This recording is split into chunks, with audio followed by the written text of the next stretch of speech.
In this video, I'm going to talk a bit about ocular exercises.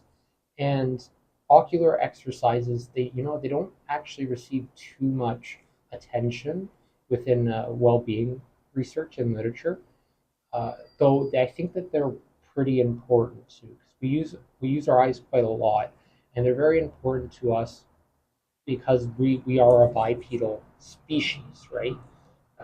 And vision developed actually we when the first fish started walking on land, and there was particularly these open fields, and we started to focus more on these various different objects in the environment and got very precise within our vision processing.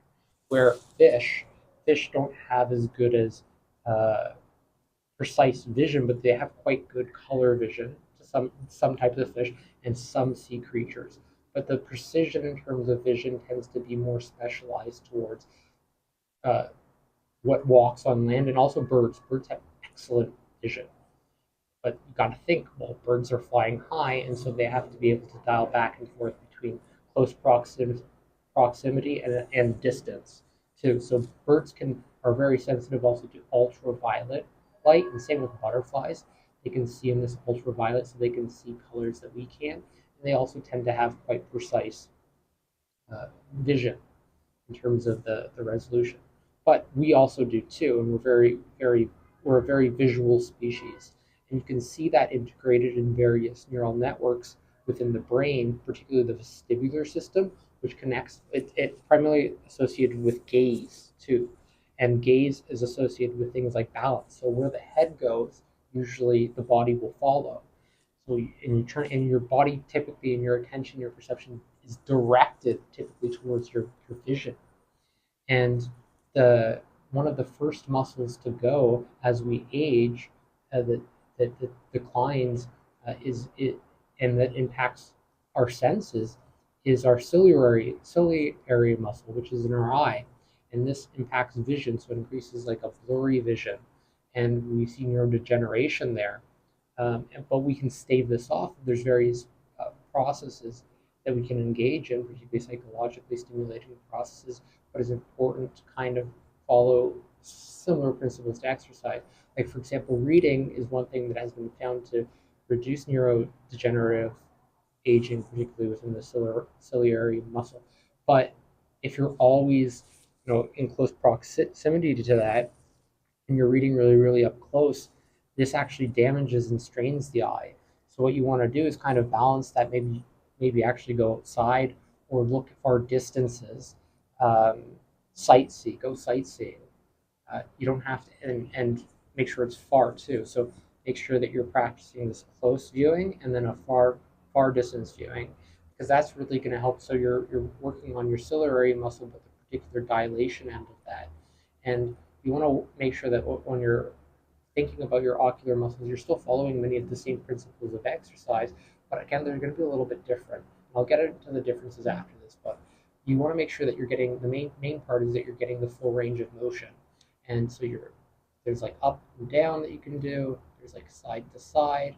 You got some diagonals here, and you want to make sure that you're still spacing those out, so you're having sets, you're taking breaks in between them, but you're not doing strength exercises here.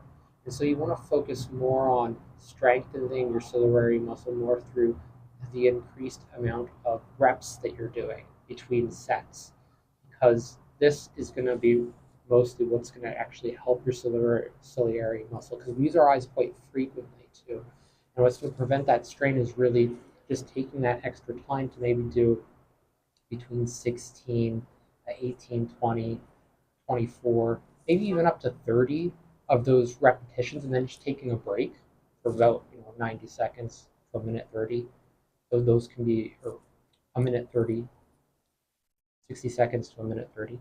Uh, that can be a good enough break to give your eyes the rest it needs, and then just returning to that, maybe repeating that 3, 4, 5 times, and then doing another one to get that full range of motion, and doing that quite regularly. So maybe daily or every other day, compared to physical exercise, because we use our eyes quite a lot, and it's very much like walking, where you can do that every day, and you're not going to feel too much strain. You're not going to really ever feel the strain on your eye, but you'll notice an expansion even within your attention and your awareness with your eye, and it's much more easier to move your eyes.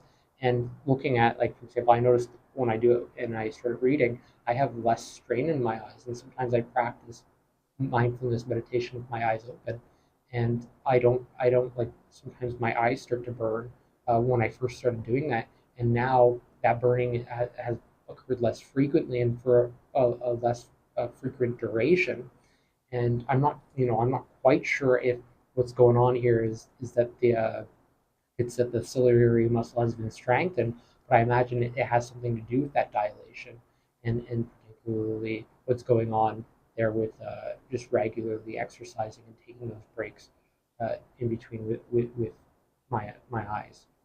And the ocular muscles are very, very important for a whole variety of things that we do. And they're also unique to compared to, let's say, that you're working out your biceps, you're working out your calf muscles. Um, they're very different than that because they're not just motor based, they're visual based. So you're working on this visual motor system, but they're also linked up to that vestibular system.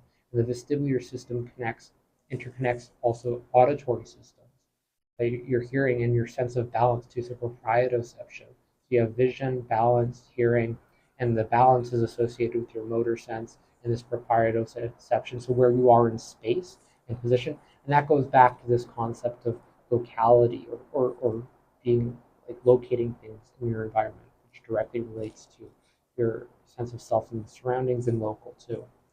So ocular eye movements is very, very good for supporting your well-being, particularly your motivations, and also can support your psychological sustainability.